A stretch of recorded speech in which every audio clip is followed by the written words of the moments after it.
Hi, everybody. Well, I think a few people out there have a misconception of the current trip I'm on. Um, they try when I started to talk about some of the hardships that we had getting here, and some people's luggage were lost, and then we had some issues going through customs because of some things that were going like the card. Um, that has nothing to do with the people who have organized this. Air Canada losing your luggage has nothing to do with the tour group and what they're doing, but they also were telling me that they really misplanned that after having like 28 hours of flying, and then to go on an excursion right away and a tour right away. I wouldn't want to do that, and no, most normal people would not want to do that. But let me explain why it was okay for us.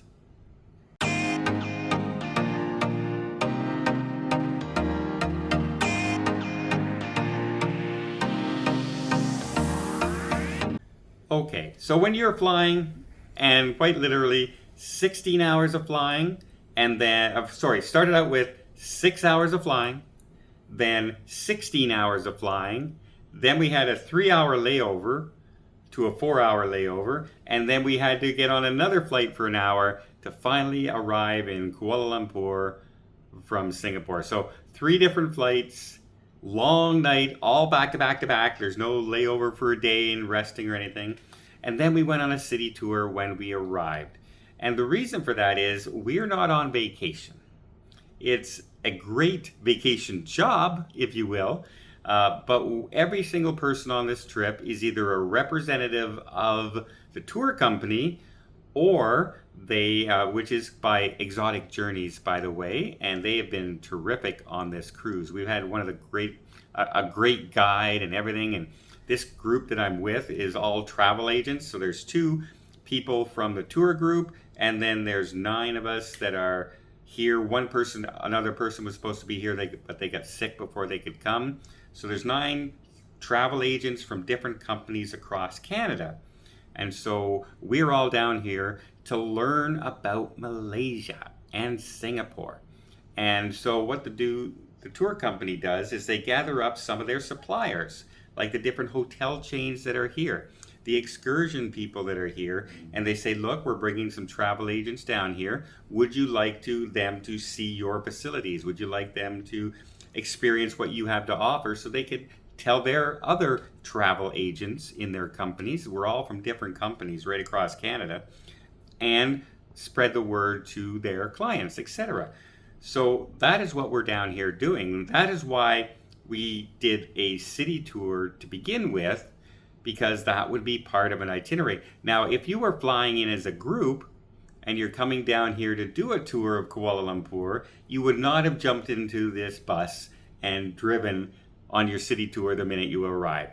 They would have brought you to a hotel, you would have spent the night, recuperated and everything, and started your tour the next day, or even a day later. Because the types of journey, like Exotic Journeys, what they do is they customize the tour. So people will say, I'd kind of like to go to the Batu Caves. I'd like to go around to some of the big, world landmarks of Kuala Lumpur. And then maybe I would like to end up down in Penang and see what's down there, and maybe go to some of the cave explorations down there. Maybe I want to go fishing. Maybe I want to go to a beach resort. And they will customize the tour and the group according to what you want. And they'll have groups like this that you could just sign into. They'll have them on their website, and you say, yep, I'll sign up for that one, and you'll be part of that group. Or you might have 10 people to 20 people to 30 people that you want to do a group with, and they will customize it for your exact tour. We're different. Now, we're travel agents. So we have now spent 3 nights here. All 3 nights were in different hotels and completely different cities, as well as completely different feels to the hotels. Like they're beautiful, beautiful luxury resorts. Don't get me wrong, they're absolutely gorgeous. But our guide has been also showing us the things along the way. It's like the Batu Caves and tea plantations, etc. And we've also gone into local areas and had local food, not luxury resort food. So when they say that they're going to customize something for you, you can say, well, we only want to eat at resorts. We have very finicky eaters. They don't want to. They're nervous about going to a different country, and they want to be able to just eat at the resort where they don't get off. Or you can add, well, when we're driving from Kuala Lumpur to Penang, why don't we stop at a place that the guides will know that is, clean and safe, but local food. We had some food today. You will not believe the price. Like, we got a version of spring rolls, 2 giant spring rolls like this, some rice, and a drink for $3.50 Canadian is what we paid. $3.50 Canadian, a big meal. So you won't find that price at a resort. That price at a resort might be, $20 Canadian, $25 Canadian, $30 Canadian. But here on the local places, it's just much, much cheaper. And you'll find that in different areas. I'm finding in Malaysia. If you're right in Kuala Lumpur, it's a hustling, bustling city, and they have luxury restaurants, luxury resorts. Things are a little more expensive. If you go outside just 10 miles, things all of a sudden start dropping. And the price of food starts dropping, and fruits and vegetables start dropping, etc. It's pretty amazing the differences when you're going along. And that's what these guides and these types of tours are for. So when you see me running around like a chicken with his head cut off on this type of trip, it's not because this is an itinerary that you would do.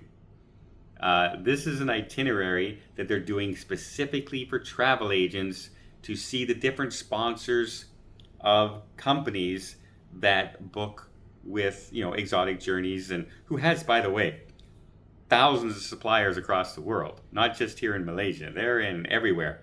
They cover every place. And they will customize things from a 10-person tour all the way up to a 2-person tour, signing into another, like a group tour that's being organized by the company itself, to a 100-person, 200-person tour if you wanted to do so.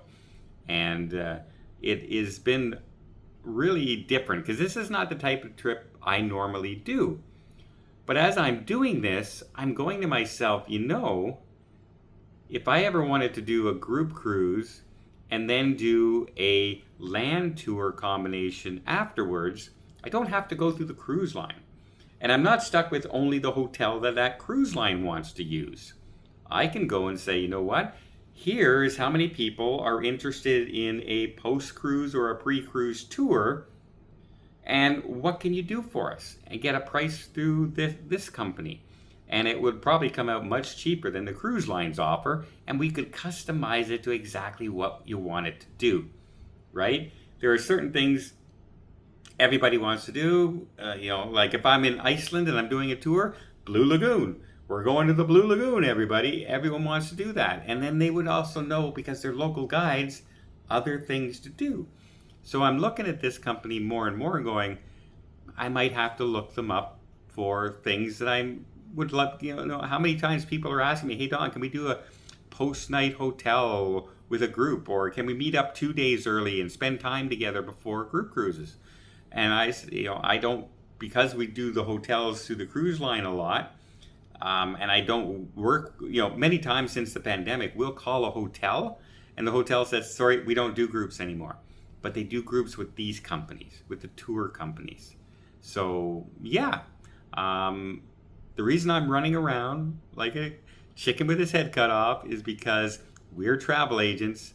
This is not what a person would do on a tour. It's what we do, and we want to do this so we can see as much as possible in the short time that we're here and get a little taste of everything. And I'll tell you, because 3 days, 3 different hotels, I don't know which one's my favorite. I've enjoyed them all. So it really has given me an eye-opening experience for something if we ever want to do some add-on things to group cruises and that in the future. If you ever want to look up Exotic Journeys, I can hook you up with that as well.